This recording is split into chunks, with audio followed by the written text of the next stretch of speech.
50 రూపాయలు ఖరీదు చేసే కిలో బియ్యాన్ని రూపాయికి అందిస్తున్నారు సార్. Hats off sir. మా ఆకలి తీరుస్తున్నారు, కానీ మా కోరికలు తీరట్లేదే, మా బతుకులు మారట్లేదే. మా తాత అదే బియ్యం కోసం ఎదురు చూసి, మా నాన్న అదే బియ్యం కోసం ఎదురు చూసి, నేను అదే బియ్యం కోసం ఎదురు చూసి, రేపు నా కొడుకు అదే బియ్యం కోసం క్యూలో నుంచి ఎదురు చూస్తుంటే మేము ఏం మారినట్టు, ఈ దేశం ఏం డెవలప్ అయినట్టు? సార్, మనిషి బతకటానికి సహాయం చేస్తే డెవలప్మెంట్ రాదు సార్. మనిషి ఎదగటానికి సహాయం చేస్తే డెవలప్మెంట్ వస్తుంది. మేము ఎదగటానికి కావాల్సింది అన్నం కాదు సార్, అక్షరం.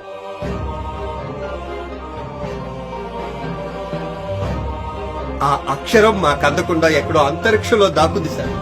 మాకు రాకెట్లు కొని దాని దగ్గరికి వెళ్ళేంత డబ్బులు లేవు సార్. గవర్నమెంట్ స్కూల్లో పనిచేస్తున్న టీచర్స్ కూడా వాళ్ళ పిల్లల్ని ఆ స్కూల్లో జాయిన్ చేయట్లేదు సార్. అంతెందుకు సార్, గవర్నమెంట్ జీతాలు తీసుకుంటున్నారే జడ్జీలు, ఎమ్మెల్యేలు, ఎంపీలు, ఐపీఎస్లు, ఐఏఎస్లు, ఎవ్వరూ వాళ్ళ పిల్లల్ని ఆ గవర్నమెంట్ స్కూళ్లలో జాయిన్ చేయట్లేదు సార్. అలా జాయిన్ చేస్తే మా పిల్లలు అక్కడే చదువుతున్నారన్న భయంతోనైనా ఆ స్కూల్ ని అభివృద్ధి చేయాలన్న ఆలోచన ఆ అధికారులకు వస్తుంది సార్. వాళ్ళందరికీ గవర్నమెంట్ ఇచ్చే జీతాలు, పెన్షన్లు కావాలి, కానీ గవర్నమెంట్ ఇచ్చే చదువులు మాత్రం వద్దు సార్. మన దేశాన్ని సింగపూర్, అమెరికానో చేయక్కర్లేదు సార్.